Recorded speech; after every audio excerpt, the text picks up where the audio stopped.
They're all on. You can turn them on. Hi and welcome. I want to thank you all for coming tonight. I want to thank Janice from the town staff for being here to videotape and help us with the space. My name is Molly Mulhern. Many of you know me. I'm one of the founding people who started a group called CamdenCAN that we're presenting this evening tonight. CamdenCAN is Camden Climate Action Now. Grassroots organization we started about 10 years ago to get Camden people and all people all around to talk about climate. So this is one of several panels we've had called Camden Talks Climate. Other ones you can find on the town website or at the Camden Public Library website. They're videotapes of all the panels we've had. I just want to say that upcoming events that CamdenCAN are hosting in addition to tonight, we have conversation circles at the Public Library. We'll have a couple of potlucks coming up. We have a newsletter that we publish every 2 weeks. There's a sign up in the back if you haven't signed up. We also write occasional articles in the Herald. And our next panel is Camden Public Library, April 4th. It's a Professor Emeriti of MIT. He's an atmospheric science fellow. He'll be talking about coastal storms and how they've been affecting Maine. And specifically, he'll talk about the January storms as well. And as I said, we have a potluck coming up on April 25th. And just as a reminder that our colleagues in Rockport next Wednesday night are hosting next Wednesday at 6 p.m. at the Rockport Library, a talk on communities and electricity. So it's sort of a follow-up on some of this. It's a woman from the U.S. Energy Department will be hosting that. Tonight's panel has been organized by one of CamdenCAN's founding members, my colleague Sarah Miller, who I'm going to invite up here in just a minute. And Sarah's going to introduce Pete. But Sarah is, we couldn't do this work without volunteers like Sarah and some of the other founding members, Beatty here and Barbara in the back and Alec. I just want to say that we're open to anybody joining. If you have any inclination to do climate work, we would love to have you join us. You can contact me afterwards or contact the newsletter and we'd be glad to have you. Sarah Miller, who I'm about to introduce, has had leadership roles on the Bay Chamber Board, Camden Conference, is a journalist in the energy field, and we're privileged to have her as a volunteer for us. So with no further ado, here's Sarah Miller, and thank you all. I have the easiest job of the evening since everybody already knows Pete, I think, but I will introduce him briefly in any case. He describes himself as he says he was a mariner and a physics teacher. He was also, as I expect a lot of you know, one of the founders and mainstays of Watershed School, which was a wonderful boon for our town for a very long time and for our climate efforts in this town. He was also a member of each of the two energy and sustainability committees that were under the aegis of the select board here in Camden. And that's indeed where I met Pete the first time, I think. And in that, while associated with those, he was instrumental in both buying and getting us the placement for the LED lights in the town, as well, perhaps more importantly for him, or for this evening, as well as coordinating the installation of a solar array that the town has, which provides about 18% of its power on town property at Sagamore Farm, which you may hopefully know. It's up the hill as you go out of town toward Belfast. And finally, he is now involved in building, or he just builds, I think, energy efficient homes. And I would note that he also provides a great advertisement for energy efficient homes in the form of this beautiful place, which you see from above on the screen behind you, which is his house on Cross Street. It being a zero net or close? I would call it a near passive house. Near passive house. Okay, near passive house. And it's both a fantastic concept and a beautiful execution, as you'll see when you drive by. And he is going to encourage you, he says, or he encourages his customers, rather, the people he works for, to install solar from the get-go when they build something. And so I will let him encourage all of us to install solar for the get-go or sometime. Now, go. Okay. Thank you. Thank you, Sarah. I want to start out by saying I am not an expert. I'm a homeowner. I'm a homeowner that 10 years ago got solar on my houses. One of them I did myself, and one of them I had a contractor do. So I have some experience, and as a former physics teacher, I'm interested in this kind of thing. So there are many experts, and you can call them on the phone when you decide you want to get your solar panels and talk to them. But this may help you to decide, oh yeah, I want to talk to the experts. So I want to start out by coming at this from the financial perspective.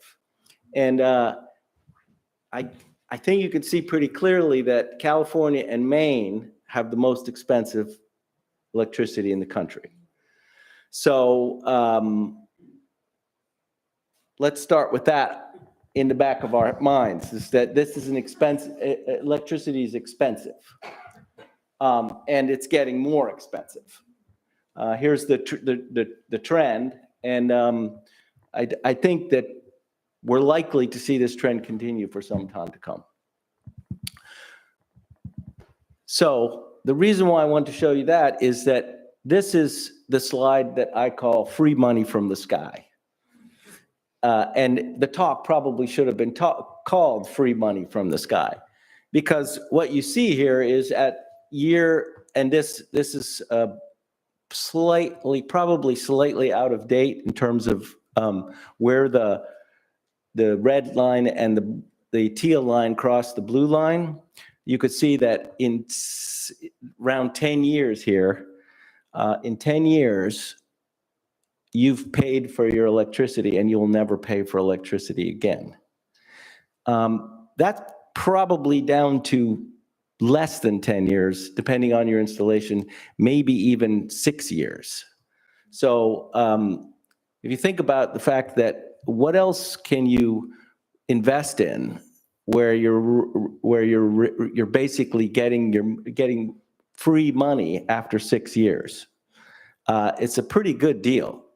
And the three lines here, one is paying for it upfront, and the little knuckle in that blue line is your federal tax credit, your 30% federal tax credit. That if you owe taxes, then you can get 30% of the installation costs back in credits right off of your tax bill, and then you're done paying for electricity.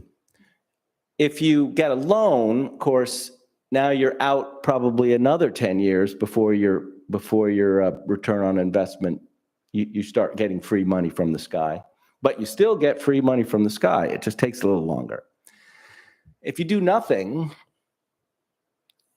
you're paying CMP for the rest of your life. A lot of money, right? So over 25 years, you're paying $50,000 extra dollars to CMP if you don't get solar panels.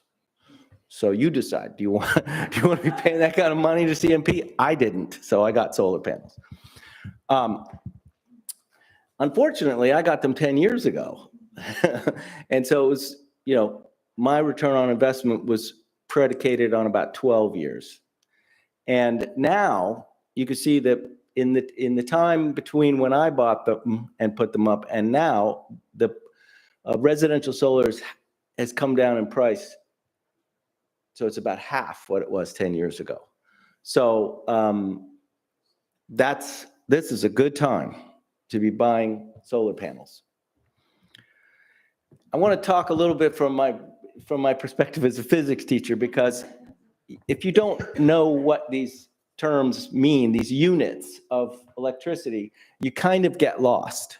So let's put my physics teacher hat and talk a little bit about, first of all, it's difficult to define energy, and Paul, who was a physics teacher also, will say that's one of the hardest things to do is to define it. But one way to define it is it's the potential to do something useful, to do work.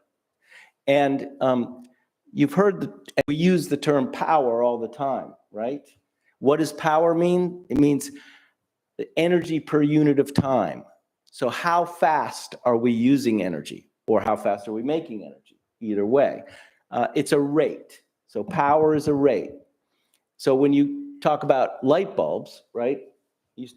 Back in the day when we had incandescent bulbs and they were 60-watt bulbs, what did that mean? It meant that we were using 60 watts of power, which means 60 joules per second of energy.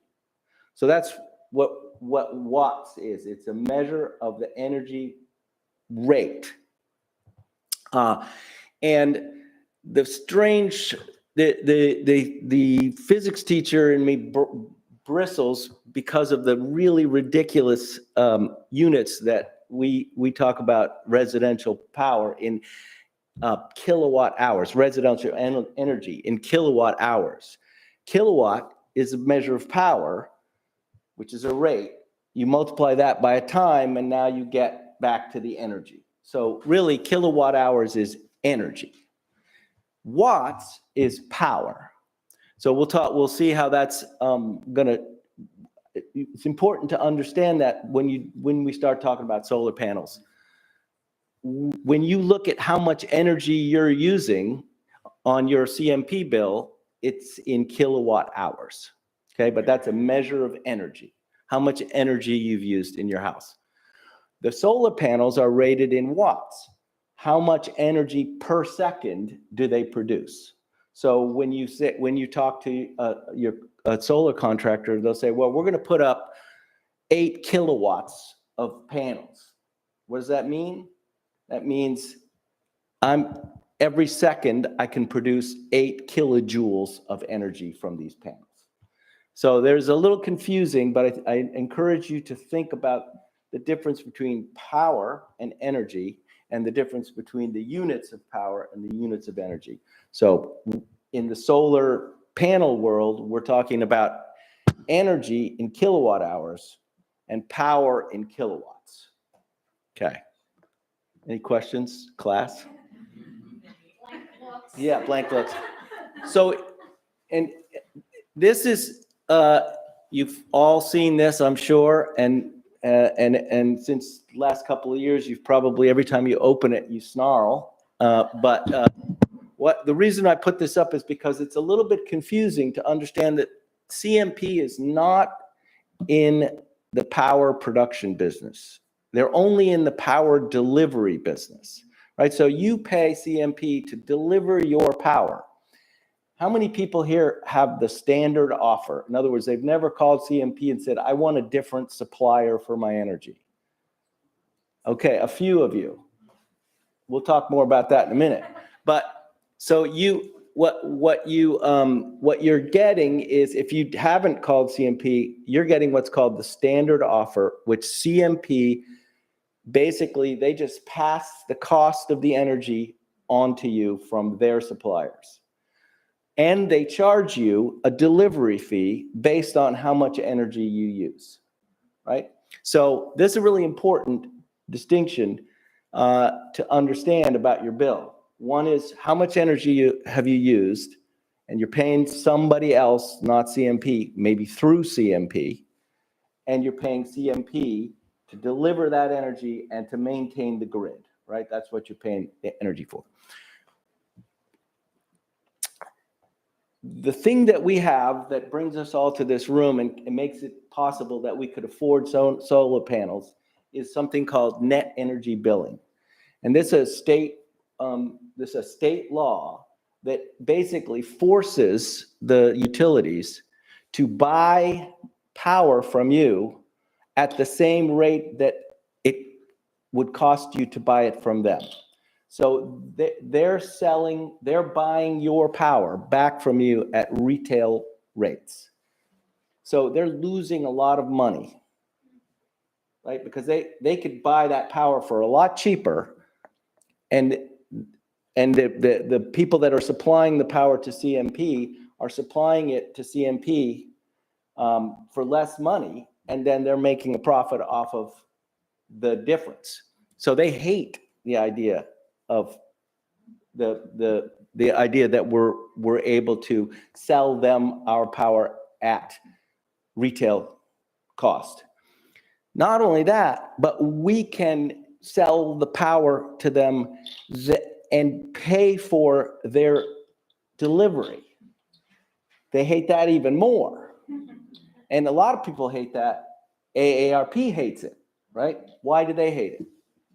They hate it because somebody has to pay for the infrastructure. So what AARP and other agencies might say is,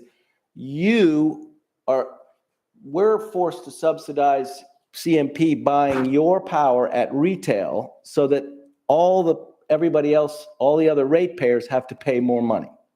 So there's a lot of people in the state of Maine that are against net energy billing, right? Because it ends up effectively all the other non-solar ratepayers are subsidizing the solar installations for the state.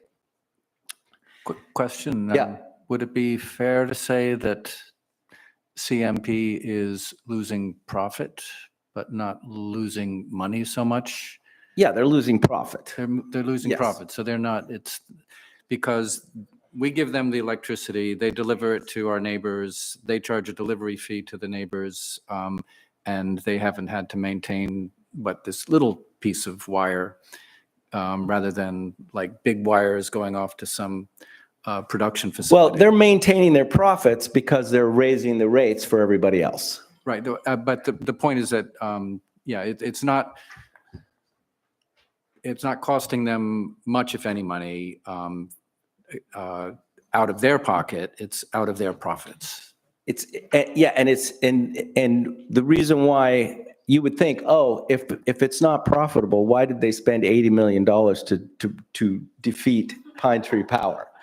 So if you get solar panels, what you end up paying, if you have balanced and these guys will talk more about how we end up sizing arrays based on your energy use.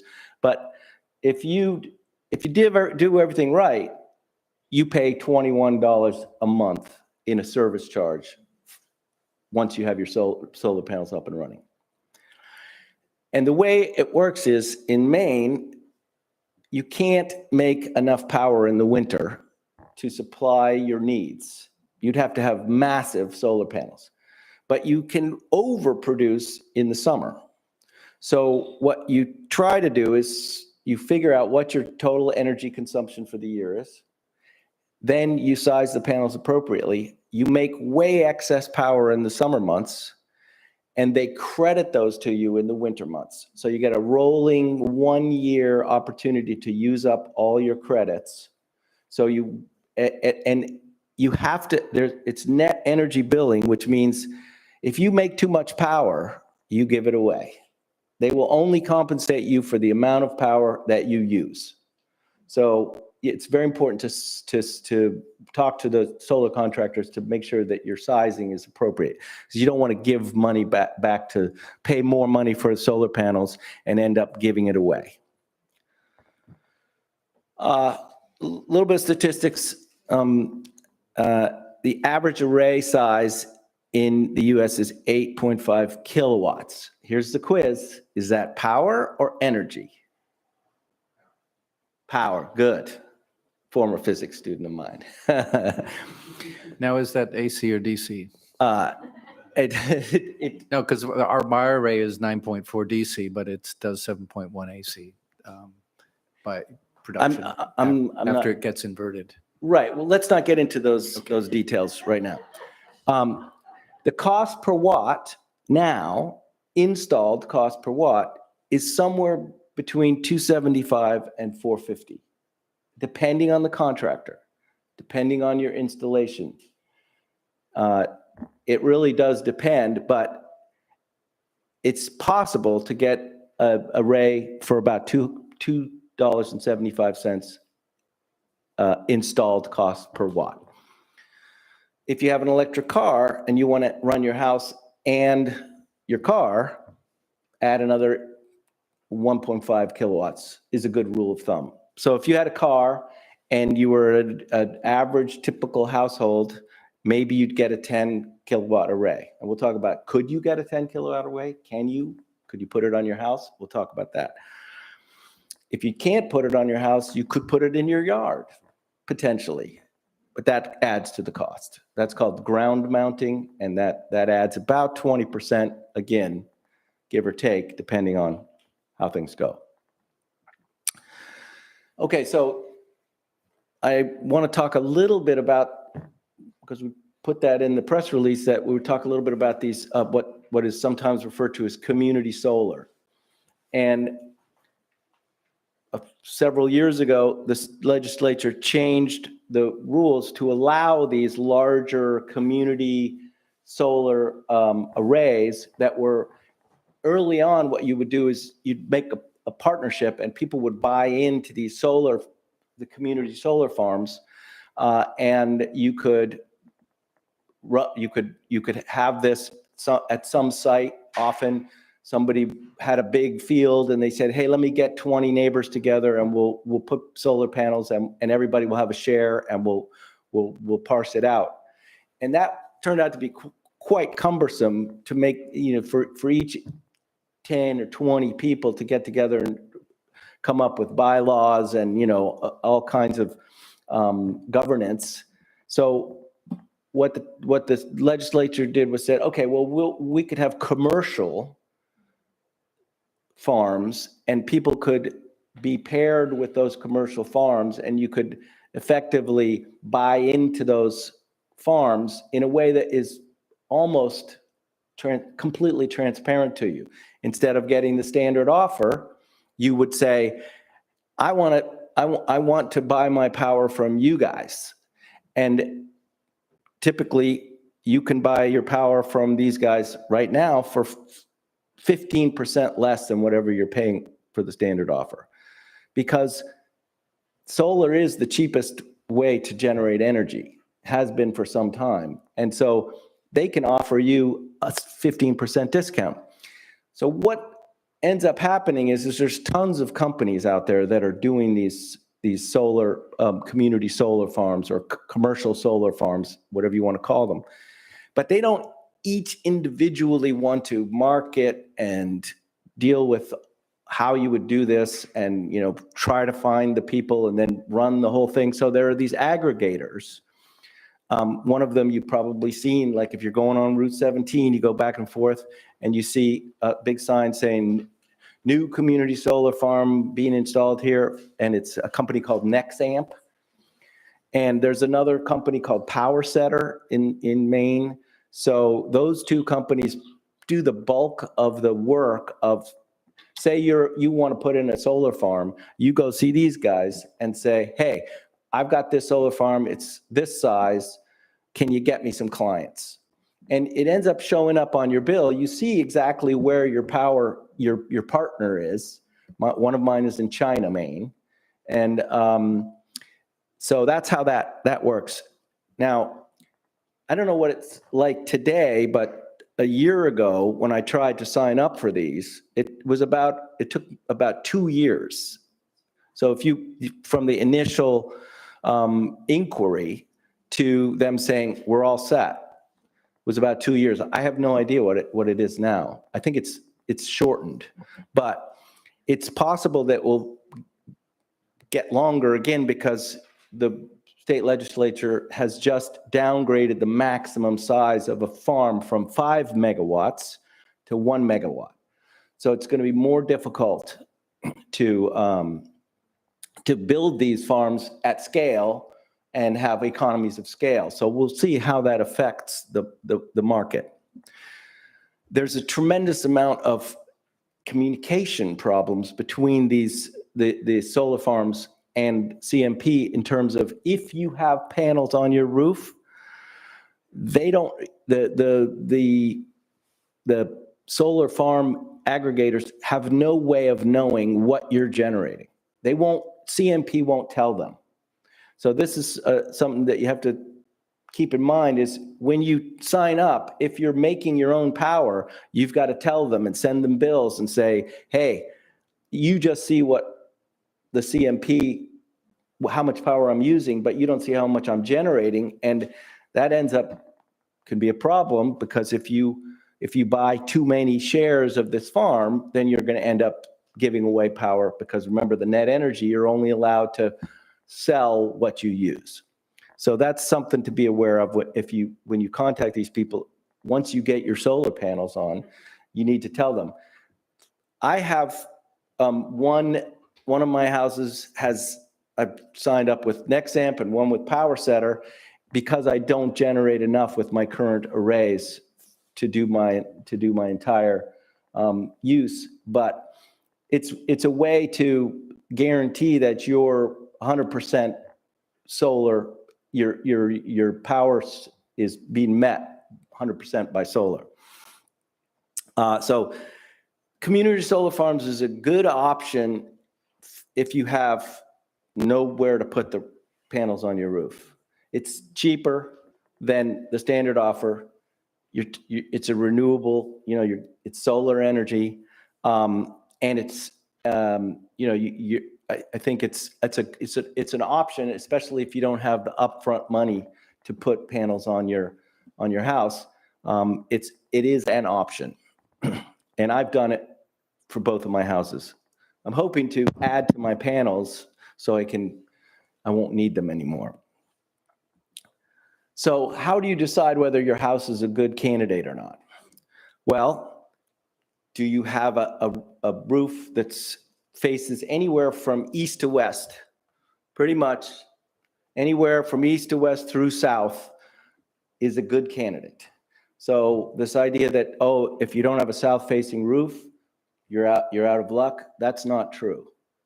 And if you have a shallow pitch roof, you could even have a north-facing roof and put panels on it. So solar installer, these solar companies will come and tell you, okay, here's the potential from this location on your roof. We could do this. This is how much you can put on. So don't be discouraged if you're not facing due south. It's really not necessary. What is important is that there's no shading. So if you have big trees overhanging your roof in the summer, that's going to be a bad candidate. So really, all you got to do is go out in the summer and look at your roof and make sure it never gets shaded. Or if it's shaded, it would be for a very short period in the morning or the afternoon. Yeah. Just a quick comment about that. There's a cool app you can get on there. We're going to do it. Oh, you are, okay. Yeah. The PV watts calculator. No, it's Oh. the one that shows you where the sun is on any day of the year. Oh, yeah. So you can stand where your solar panels might Yeah, sure. go. And Yeah. then you can put a date in different days. And so if there are trees, you'll know which days it's over the trees. Yeah, and which days sure. it's not. Yeah. The one I have is called Lumos. So the next question is, what's your roof? Is your roof in bad shape or in good shape? And if it's in bad shape, you don't want to put panels on it and then have to take all the panels off to replace the roof shingles. So you want to be thinking about that before you put a bunch of panels on. And also, is it structurally sound? So, I mean, these panels are not heavy, so it doesn't really require any sort of, I mean, if your house has been built to withstand snow loads, the solar panels are only going to make it better because the snow sloughs off the solar panels quickly. And how big is my roof? Is it big enough to meet my needs or some proportion of my needs? And the other thing is, what does my electrical service look like? Because it pretty much needs to be a 200 amp service. It doesn't, there may be some installers. Mine's 100 amp service. Yeah, like I said, there are some installers that will install on 100 amp service, but not many. So that's one consideration you would want to check. And you could go to your breaker box and the top breaker says 100 or 200. So that's something to look into. There are ways to get around it, but it's not, you know, for instance, my solar installer, we're building a house in Lincolnville, and he said, make sure you put a 200 amp service in because we won't install it if you don't. So some installers will, some won't. Effectively, it depends on the individual box and whether you have, it won't get into the details, but whether you have the big enough bus bars in order to handle the maximum current that these things generate. So I thought it might be fun to see if I can make this work. This is supposed to be a link. There it is. So who would like to see if their house, how big their roof panels are in their house? Give me an address. Yeah. 53 William Glen Drive. All right, let's see if we can do this.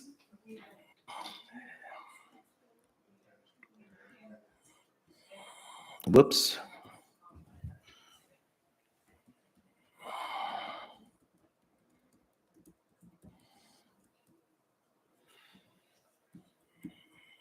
Okay, so what we do is we just say go. And there we go. There's our map. And we're going to go system info. So the first thing you would do is click on this little rooftop estimator.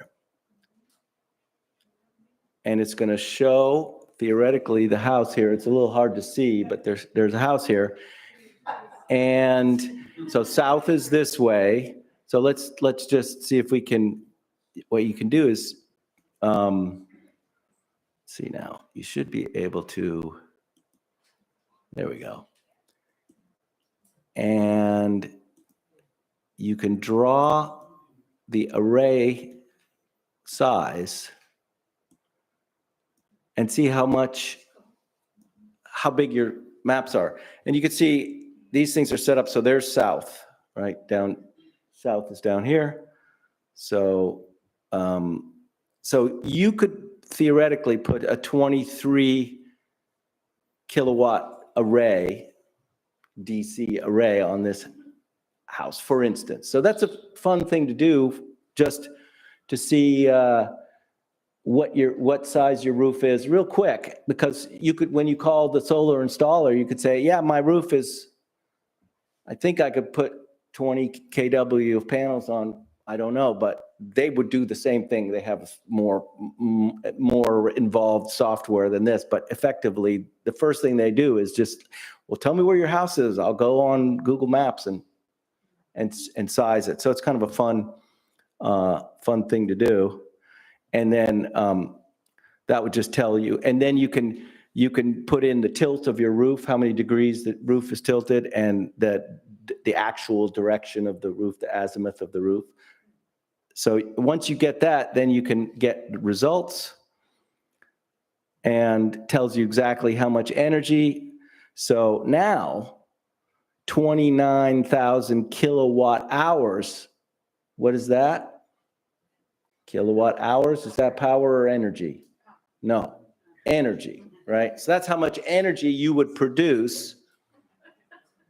That's how much energy you would produce given, given whatever you put in, it will tell you. So that's kind of a good thing, because you can go to your bill and these guys are going to show you how they went about doing it, and they're going to show you using how they decided, well, how big an array can we get? But this is a very handy, fun thing to just play with yourself. All right, let's see if I can get back to my Where was I? Here. Okay, so I'm going to turn it over to Brian at this point, right? Yes, and Brian's going to talk about his particular installation, and then David is going to talk about his. And between the two of those, you're going to get a real sense of what it's like to, from the beginning to the end, and how it's worked out. And so we'll see. Without further ado. Thank you. Okay, hi. I don't want to get into a bunch of mathematical gymnastics and all kinds of stuff.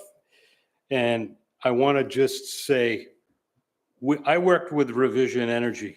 I'm not trying to do a sales pitch, but they figured everything out, which was really good because I'm a MacGyver and a pretty smart guy, but I didn't want to get into this stuff because to me, it's too risky for me to do this myself, right? Because it's pretty complicated stuff. But we also wanted a system that just sort of worked in the background, just sort of did its thing. We didn't even know it was doing its thing. We also didn't want to make a bunch of lifestyle changes to do this. We want to save money on our electricity. We want to keep our current lifestyle, blah, blah, blah. And I'll get into that a little bit. So I'm not going to get into all these considerations because Pete covered them, but I just want to say a couple of things. Number one is when it comes to return on investment, keep it simple. It's really simple. How much did it cost? How much did it save every year? Divide it. You got your return on investment, not net present value, not all these other tricky ways to try to rationalize your investment. Don't overbill because you can't sell it back to CMP. And the thing you can do is you can get it to your mother-in-law or father-in-law if you generate more than you. They're a second tier on the list. So that's pretty interesting. Aesthetics may be a big deal too. You want panels on your roof. You might not want them on your roof. We got them on our roof, but they're in places on our roof where you really don't see them, although we probably would have done it anyway.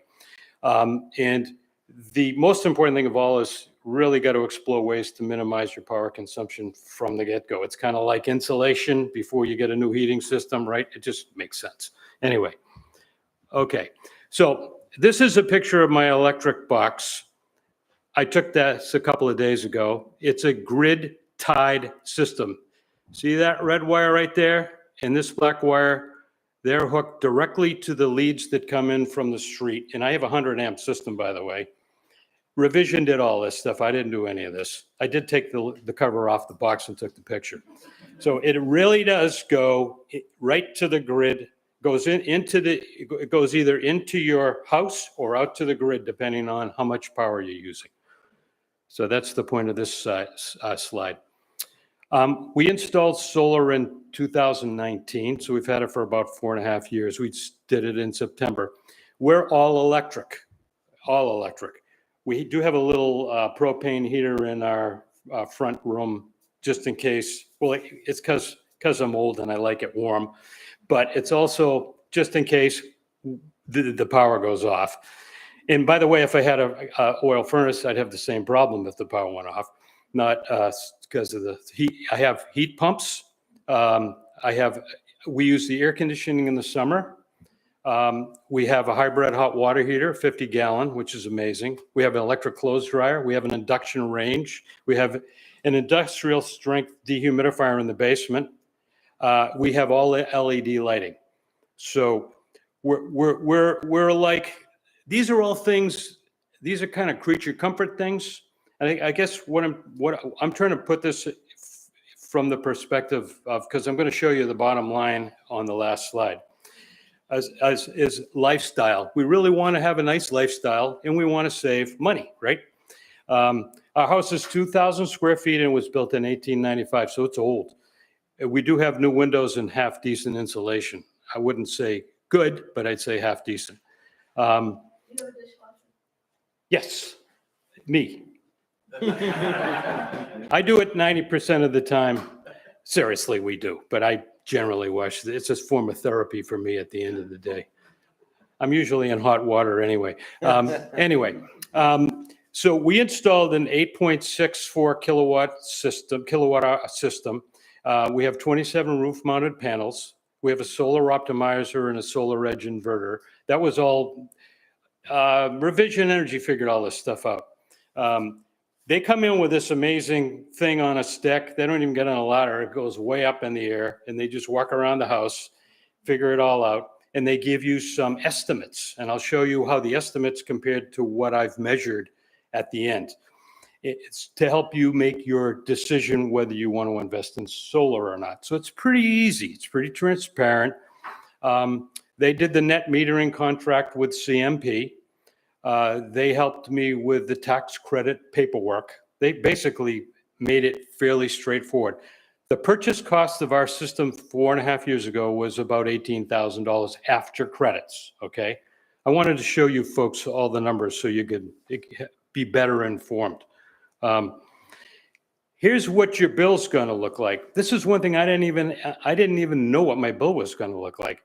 Now, I have you'll notice it says 0. That's because I didn't use any electricity that month. This was in July, 7/21/23. Here's the supplier part. See, it says 0. So I didn't use any electricity. I actually generated more than I used, so that went on my bill as a credit. So I got to use that in February when I don't generate so much electricity. So that's what your bill would look like. If you have any questions on this, yell. Yes. That, two things. One, Yep. is you actually do use some electricity, but you're talking about using on net electricity. Correct? Yes, that's correct. I misspoke. And the second thing. I generate more than I use. The second question was, does the excess show up on the bill? Yes, I'll show you. Okay, here's a aggregation. It's a rolling aggregation every month, and you'll see this is what it says I used. This isn't actually what I used. This is what I said I used, because when the solar's generating electricity, the net metering goes out, and CMP pretends I don't use any electricity. At night, when I use electricity, or when the sun's in or it's cloudy, this is why it says I use 700 kilowatt hours. I generated 738 self-generation, and I banked 394. Now this banking isn't, if you subtracted these two, you don't come up with 394. And the reason is because that's the bank remaining from all months. So that's what's left over in June, July period in my banked generation. Does that make sense? Okay. And I don't want to bore you with all of these, but you'll see there's a lot of zeros in here where I didn't bank, and there's a lot of places where I did bank. And there's a lot of scary usage numbers, high ones, and there's a lot of low usage numbers. Okay, so, but that's, you get, this is on your bill every month, and you can look at it if you want. Okay, there are tools available on the CMP website when you log in the management area. And you'll see here that I have a kind of tricky situation because I actually have 2 electric meters. So just ignore the blue line for a second, because that's the second electric meter. My house used to be an apartment house, and it's been reverse engineered into a normal house again. So that's why I have 2 electric meters. But you'll notice this is the power per month in March, April, May, June, and you'll notice it goes way down, and then it goes way back up in February again. So that's a tool you can look at on the CMP website, okay? And that's likely all heat pump. That's the majority of it. Yep, that's correct. This is one day, and you'll see, this is February 12th. I picked this on purpose because it's what, about a month ago. This is the solar panels generating electricity, and this is my electricity usage, and this is 12 o'clock. Imagine February 12th generating more electricity than you use. It's the middle of the winter. I got my heat pumps going. It's probably fairly cold out, although who knows this winter. But I find this is what you like to see. It's pretty amazing, right? And by the way, if you have any questions, yell. Okay, this is the data from my solar inverter. This is all, these are tools that they have available, and I don't want to drive you nuts with all this stuff, but I do want to show you that this is the solar production for one billing period. I believe this was in June again, and you'll notice it's 1.03 megawatts. Hours. Hours, yeah, right. What is this? Power? No, or- Pete, I know. I just didn't finish saying hours in there, right? So this is one billing period, and this is a layout of all my solar collectors. There's 27, and you'll just see that the darkness of the shade of blue shows how much electricity they generated. This one collector here is notoriously low because it's in the shadows, but it still generates enough to be worth it.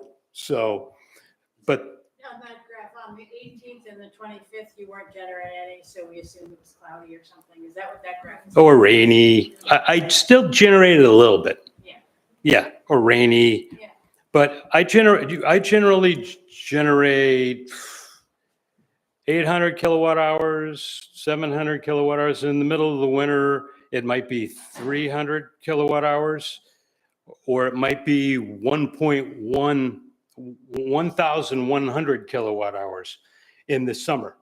So Do you have much experience with snow accumulation on them?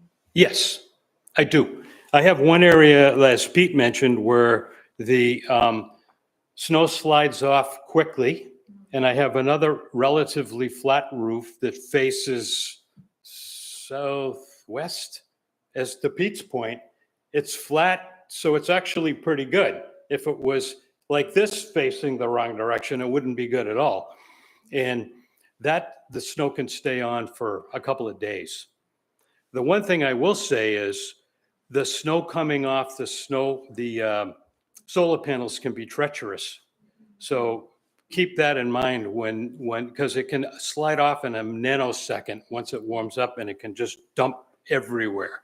So you have to be careful, or you have to take that into consideration. Now, this is sort of, I call it the money chart, okay? This is an eye chart. I apologize for that. But every single year for the last 4 years, I created this spreadsheet. I put my monthly billing information and my solar generation information into the spreadsheet. And so, but the most important numbers here aren't all of these things. They're this one. That's my aggregate average monthly electric bill, what I pay CMP over the course of 12 months. It's $206. So that's heat, cooking, that's basically everything other than my little propane stove in the front room. So that's what my average electric, now you'll go back here and you'll say, what are you talking about? There's one here that's $500. There's one here that's $161, but there's also a lot of them that are, this is just the minimum delivery charge from CMP. This number here, $1,723.72, that's how much I saved that year from the solar panels. And this number is 65% is the amount of energy that my solar panels generated to supplement my total power. So they supplemented my total power by 65%. So I paid 35, the solar panels took care of the rest. So, And as I said, we use air conditioning. We're not misers when it comes to, we're not crazy either, but we're not misers when it comes to using electricity. So any questions on that? No? Okay. So what are the results after 4 years? Well, this is pretty interesting. I generate 9,798 kilowatt hours per year. Last year I did, which is 2023.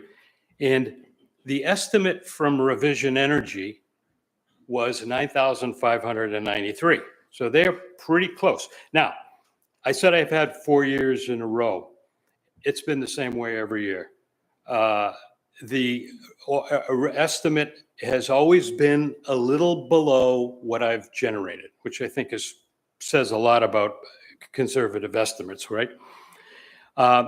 This solar power in 2023 provided 65% of my electric needs. I showed you that in that spreadsheet. And the original estimate was 58%.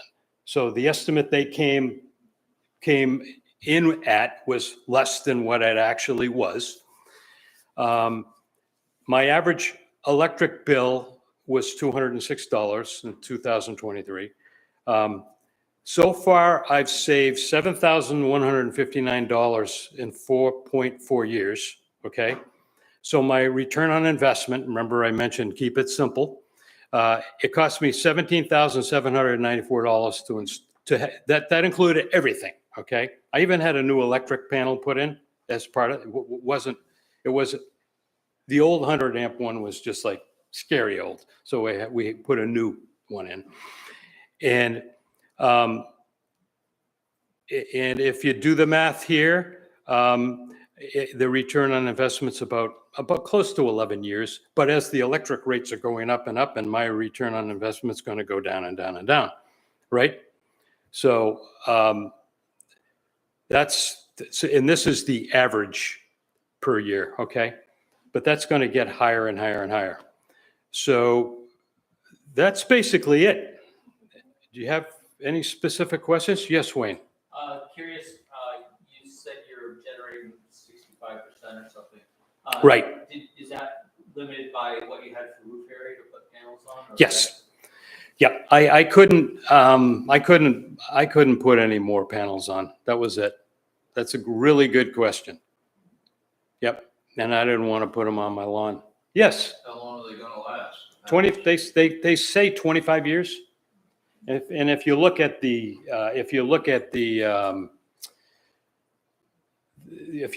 facts throughout the industry, that's 25 years is about the norm. You agree with that, Pete? I think they're typically warranted for 25 Yeah. years, and then they'll continue to produce for 40 years, but they will drop off in. Yes. Yeah, the way I understand it is the inverters will have to be replaced within like 12 years, but the panels are, as you said, they're warranted, but they should go longer. That's what I've learned so far. I don't know about the inverters. I mean, it doesn't. There's heard from a company. Really. Yeah. I haven't heard. Those have to be replaced. But they would do it because it's under warranty. I don't think so. I don't think no. Yes. Because of the way they set it up so that if the main regular grid goes down, you can keep your electricity? Yes, there is. It's called the battery. Yeah. Yeah, you can get a power wall or some sort of a battery. But the solar just stops. It could generate electricity, but for obvious reasons, you don't want electricity going out on the grid if the power is out because it could kill somebody. We don't get too much more, so Yep. maybe we should take. Okay. questions. We want to be able to take some at the end also. Okay, So, thank you. Do you have batteries? on your No. system? Yeah. No, I don't. And you? No, the answer to that is batteries are still unbelievably expensive. So you can get a generator installed for about $3,000. Your battery is likely to cost you about $30,000. Yeah. And if you've got a normal house, you're not going to get completely off the grid. You've got heat pumps and things. It just, the size of battery you would need would, I mean, so if you have a max, like, and in the wintertime, you're not going to be producing enough to be feeding the battery. So you've got to get all of that in the battery in the summer, hope it doesn't dissipate. So you need a battery the size of another house. That's, you know, that's. Elon will provide it. But they are talking about bidirectional electric vehicles. So, you know, those are big. Those are what, 30, 40 kilowatts, Kilowatt hours. kilowatt hours. And so that's maybe a day of, or half a day of normal winter. So, Yeah, with heat pumps, they use a lot of electricity. although they don't use. Compared to oil, they're still a heck of a lot better. Okay, so anyway, let me just hop through. I was focusing on just the process of getting solar panels on our house. So there's our house on Mountain Street here in Camden. And we had some advanced considerations, the usual things, you know, do we have sunny roofs that are straight without obstacles, and where's the shade? And we had had a new roof put on a few years ago, which pulled off a cedar roof, which was very nice and cool and everything in the summertime, but we would not have wanted to put panels on that. And then another thing that was brought up, you really want to figure out how much you're using in a year so that you can size it right. And so find a contractor. We had to go twice before we found one. One didn't really want to do two roofs, and I'll show you the two roofs we chose. But the second one was hot to trot. It was good. We wanted panels on our roof. Weren't interested in getting into off-site at the moment. We have an all-electric house. Our fuel oil furnace gave up the ghost a few years ago, and we decided any repair money should go into new heat pumps. So we had a couple of mini splits, and we got a 3-header to finish the rest of the house. And no battery for now. Batteries, like we were just discussing, they have uses, and one of the uses is if you want to be able to use your solar panels during a power outage, because and I talk about that a little later. Oh, and also we were interested in this car battery as a house power. There isn't much bidirectional stuff going on that I've seen. The biggest one is the Ford F-150 Lightning, but it's very expensive. And anyway, so there's our house. That's the north side, and this is the northwest southeast. But you know, chimney, dormers. Let's go to the back. There we go. 2 roofs, the kitchen and the barn. Kitchen is the one with a half moon window in it, and then there's the barn. And they were both good candidates, and the barn roof is actually bigger than the kitchen roof, but we were able to get an array on each of them that was exactly the same size, and did that with a little bit of fiddling on the kitchen roof. Our contractor suggested doing a little bit of overhang, which is not really the standard thing to do on these things, but they're in Camden, they're lenient on that, as long as they don't think it's really dangerous. And in our case, also, the overhang wasn't going to catch the wind because the barn is actually bigger and it's up, and it's going to catch a lot of the wind coming that would catch the edges of the kitchen roof. Anyway, they said that's all right, so the contractor got going, and got us started with all the documentation and things. And one thing with the documentation that I learned was that with the contract you have with CMP for net metering, you can't increase the size of the array under that contract. So Yeah, anybody you have want to to- put new, you you've have got to- to get a new contract. New contract. But if you want to add a battery to it, that's fine. No new contract. So that's just something to keep in the back of mind. There's the stuff delivered. There are the rails. There's the panels all wrapped up. There's a tree we got trimmed in advance. Our contractor knew a tree trimmer who fashioned a sling and pulled himself up and did all. It was really wonderful to watch. So here's the thing underway. Rails are going on. The wiring to go in between the two roofs is happening. Our barn had a big swoop in the middle, which they had to deal with because you don't really want your panels kind of swooping either. So they fixed that, and there they are at work. And there's the finished product. And you can probably see, it's not really, really obvious, but there's a little bit of overhang at the bottom, and there's a little bit of overhang at the top on the kitchen roof. But they're handsome, and they cover so much that you don't really, they look fine. We would have put them in on the front if we'd had to, I think, but we had these two roofs, and they give us a very good amount of electricity.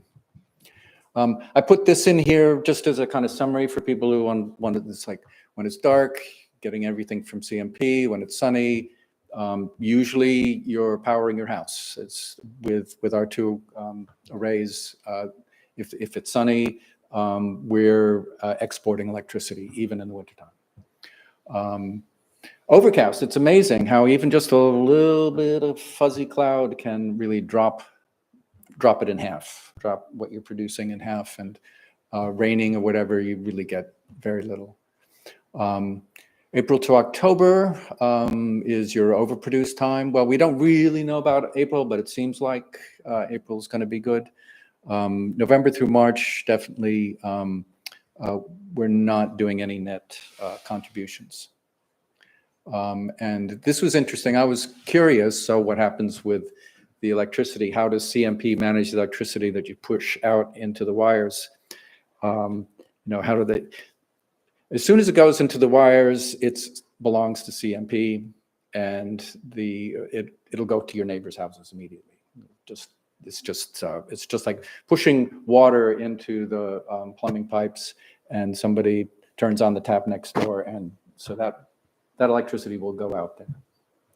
And so that made me feel good. I felt like, well, this is the sort of grid that we need. We need a lot more stuff produced in a distributed way, so that it's not going to have to come from Quebec and come through all these forests that are chopped down to produce these long-range transmission lines. I mean, some of that is necessary, but as much as you can get locally, that's great.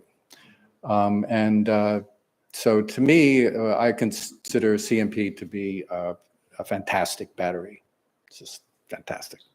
You couldn't store that much electricity for the winter, but you can do it with net metering. It's fantastic.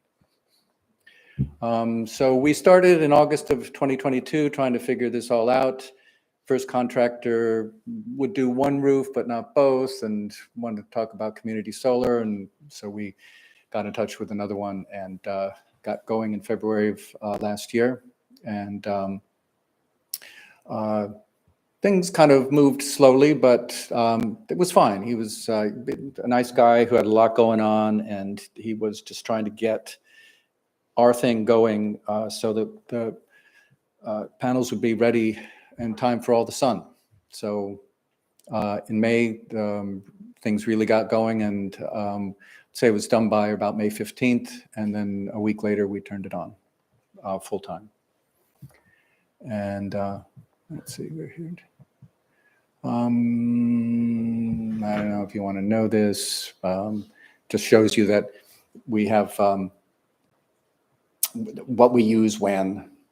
There are days where we don't generate much at all, 1 to 10 kilowatt hours. But with a lot of days, 30 or more, and then 10 to 30 on 111 days. So it's decent, it's very decent.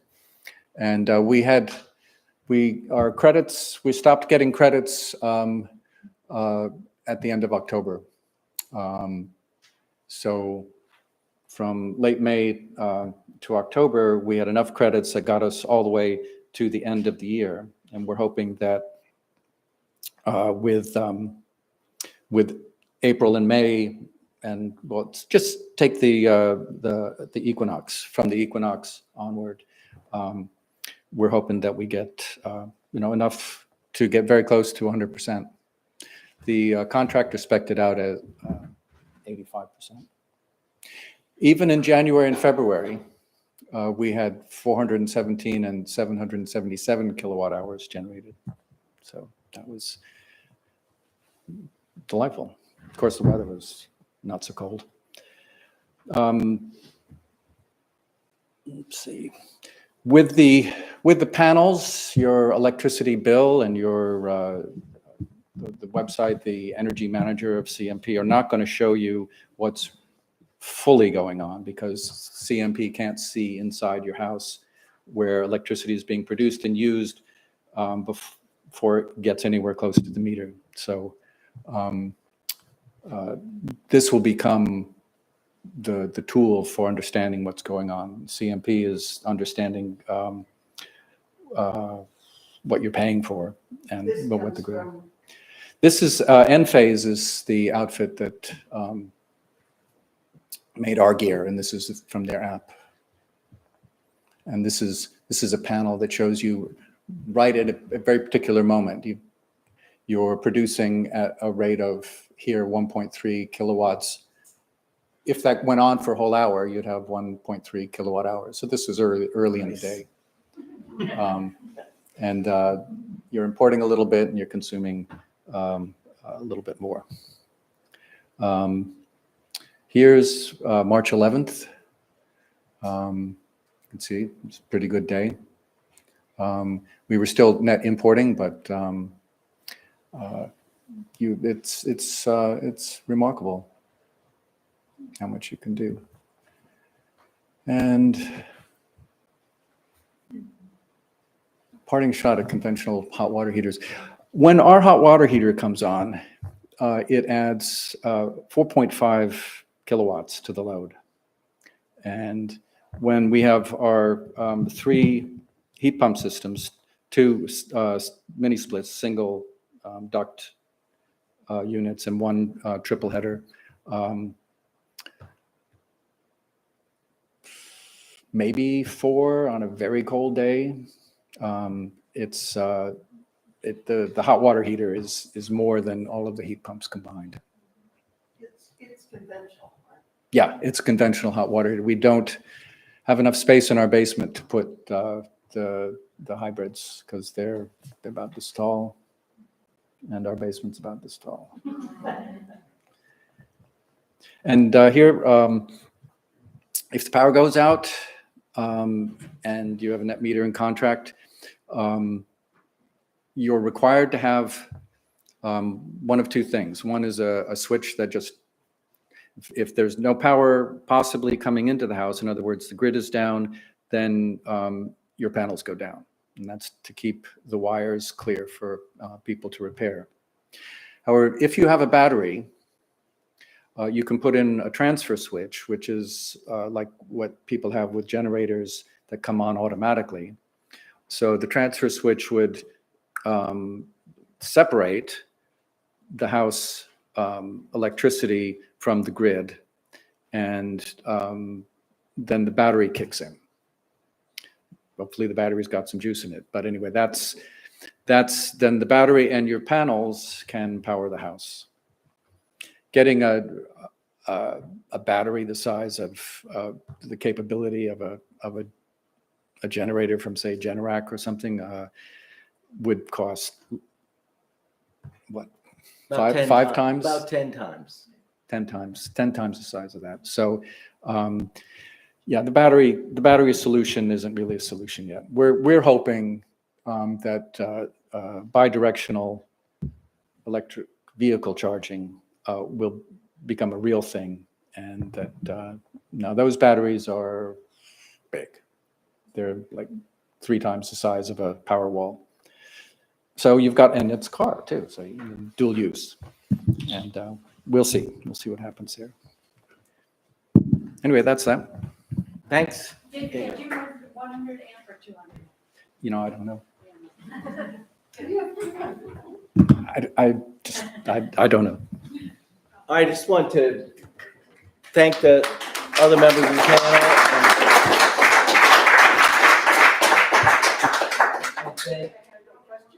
And thank CamdenCAN for all the hard work that they do. And Janice for being here, helping us to put this together. And Ray Montana of Montana Solar, who spent about an hour on the phone with me, just vetting what I was saying. And so thanks to him also. So we'd love to take questions. Or did we answer them all? I've observed that there's a lot more cloud cover now in the winter than there used to be. And I wondered if anybody had any idea of how much that's changed. I mean, you're doing it now, so you're not thinking about how it used to be. Do you have any sense of whether it's going to get worse? I don't. Hey, Petey, I've tracked my solar production over the last 4 years, and it's pretty close to the same. And that's only 4 years, but I appreciate what you're saying, though. That could be a big concern. I mean, within a few percentage, it's pretty stable. And I did that for 2 reasons. Number one was because of the cloud cover, and the other one was maybe it's just an emotional problem I have. It's like, when these get dirty, does it do anything to, and it doesn't seem to make The rainwater washes them quite nicely. so. Any other questions?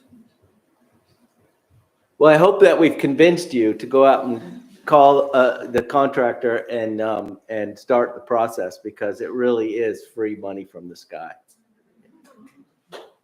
Thanks for coming.